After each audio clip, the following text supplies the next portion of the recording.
this is Celeste, and we have some breaking news, and it is about a stealth nuclear attack. And so I am going to share my screen. I did do an article on this so that you can share it with friends and family, as well as you can share the link to this video. But I'm just going to do a summary of what I put in the article. So let me share my screen. Here it is. So basically, we have a new twist, and it follows a biblical concept, which is line upon line, precept upon precept. And this is a new kind of treatment, delivers a radioactive payload directly to infectious bacteria within the body. And so what's on everybody's mind right now is there going to be a nuclear war? All eyes are on Russia and the Ukraine, and with provocation by the United States. Is there going to be a nuclear war in a distant land? Are we going to be seeing a mushroom cloud? Are we going to be seeing an EMP? But while they have you distracted with this, they are moving into a new treatment modality, and that is by replacing antibiotics. Yes, you heard it. Instead of going to your doctor and getting antibiotics, very soon you're going to be getting a dose of radiation. So let's go into it. Why is this?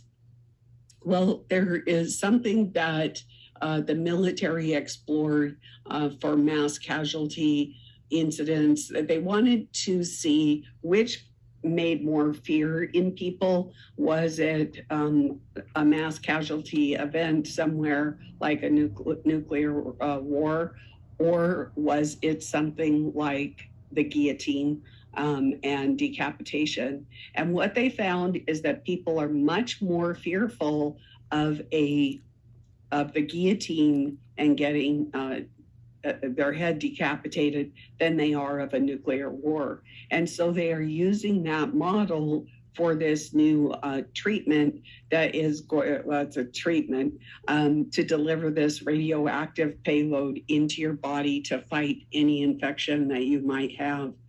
So this is under the auspices of One Health, and they say because of antibiotic resistance, there's not enough antibiotics coming into the pipeline, and also we can't use anything from nature.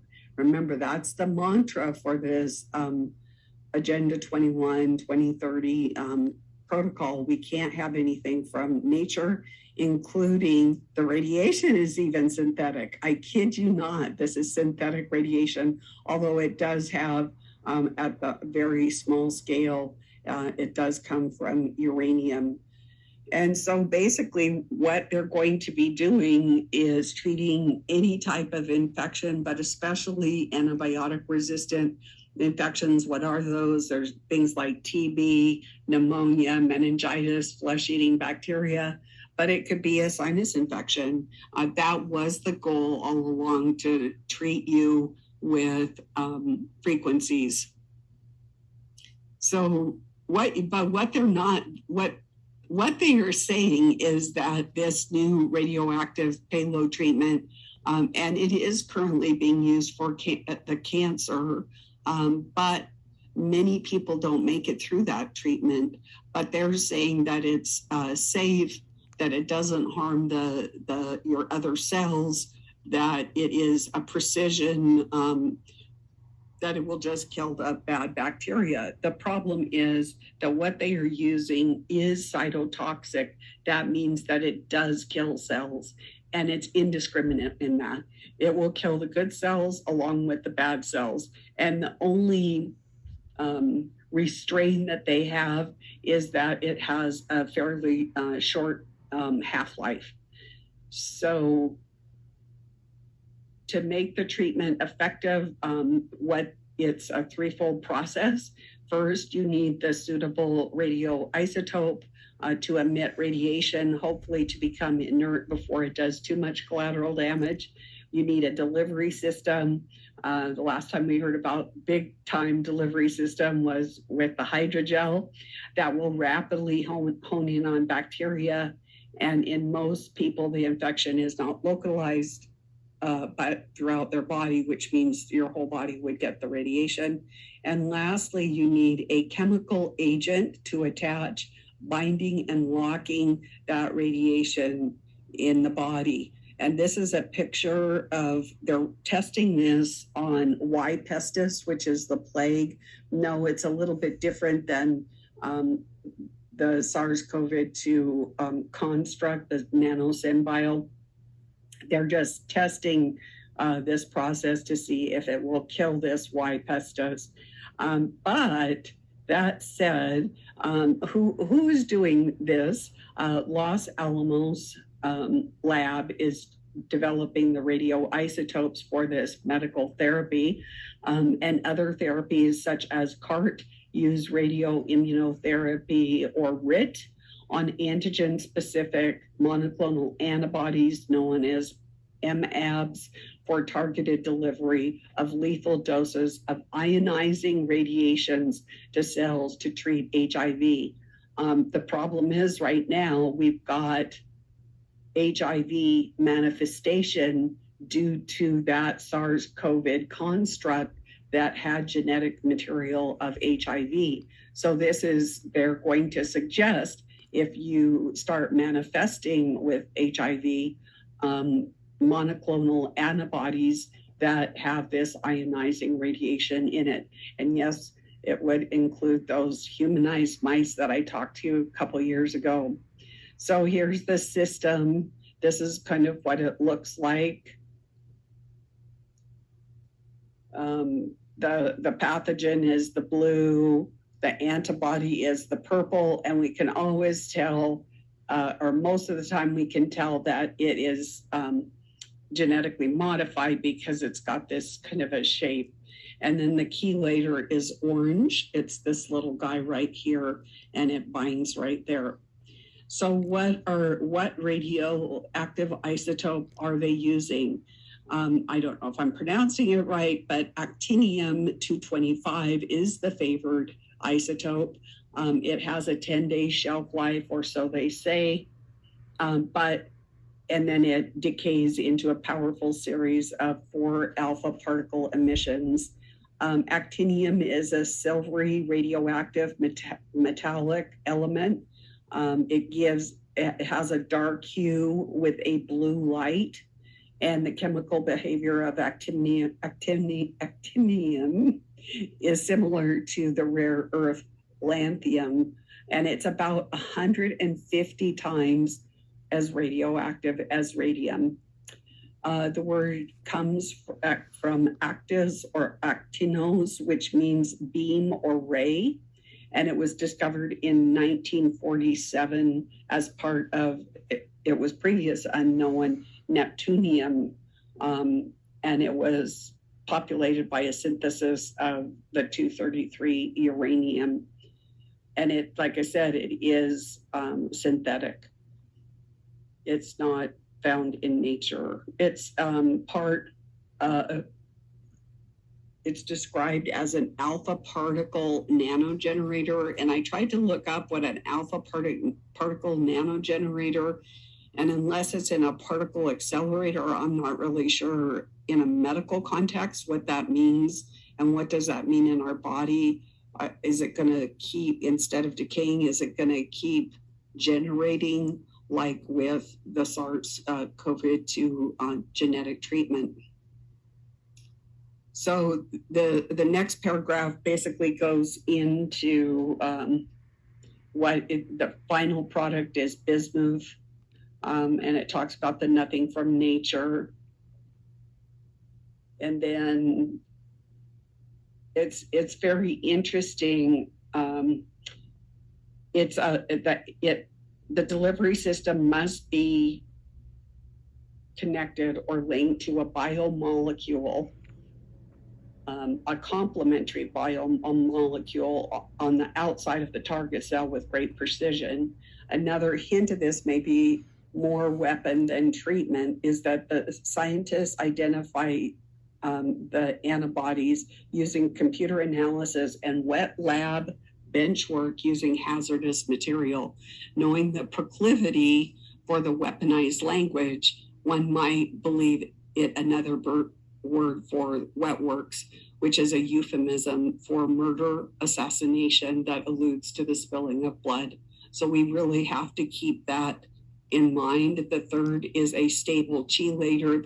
Was that tiny little orange molecule to join the actinium to the antibody. It must have a particular set of qualifications that I didn't go into, but it must be scalable. That means that it will work in this application, but that it can be scalable to other antibodies to treat many other pathogens. So they're basically laying a foundation that in the future, pathogens will be treated with radioactive isotopes. And they say, oh, it's so safe. It's so safe. So we're going to go down here. And this part I'm going to read because I don't want to miss anything because it's really important.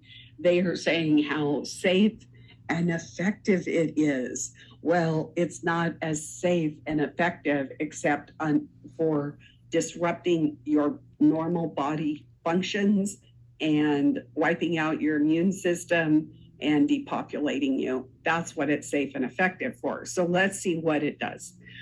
Some of the antibodies can cross-react with tissue and your tissue and damage it. Alpha particles are more effective at breaking DNA strands. Now, if you're talking about the DNA of cancer, that's great, or a pathogen. But like I said, this is non-discriminate. It will break your DNA. And then what are they going to replace it with? The synthetic DNA that they have waiting in the wings. It's also can be produced in a spallation reaction of high energy proton beams, therefore can be used with precision in remote direct energy weapon system to interact with the installed techno-medical operating platforms and systems for biological life management. So all these nanoparticles and sensors that are being put into our body and the emergence of these direct energy weapons that they want to do a global experiment on now, this particular radioactive isotope works hand in hand with these direct energy weapons and with the platforms that some people have voluntarily taken into their body. Contamination with there can be contamination with the longer-lived beta-emitting actinium-227, which means it has to be very specific. I guess it's very hard to get that one particular actinium. It is estimated that the current supply of actinium 225 only allows for about 1,000 treatments a year. Currently, that's being used by cancer, but if everybody that has an infection is going to need this, there's going to be a supply shortage, a built-in supply shortage, and it's also going to be extremely expensive. It says that, and I did give the reference in there, that it is extremely radioactive and has the potential for radiation-induced health effects. It is about as dangerous as plutonium. The greatest threat of radioactivity to life as we know it is to the gene pool and the genetic makeup of all living species. So it can interfere with that. The most extreme outcome over time of people getting this type of treatment would be necessitation of the ability to reproduce. It will cause sterility. So even low doses are carcinogenic after extended exposure. So if you're one that gets a lot of sinus infections or something like that, and they give it to you, so you might get rid of the sinus infection if you don't die first, or you're going to get cancer afterwards. So is it really worth it to get this type of treatment? Now, mind you, they will be eliminating antibiotics as you know it. So you're going to have to think about your options, whether they are natural, which is what I do, or if you're going to do this new radioisotope. So it can do things like cause cancer, it can damage your immune system, it can cause leukemia, miscarriages, stillbirths, cause deformities, and as we mentioned, fertility problems. It has a high density and plasticity, and some of it can even be cut with a knife.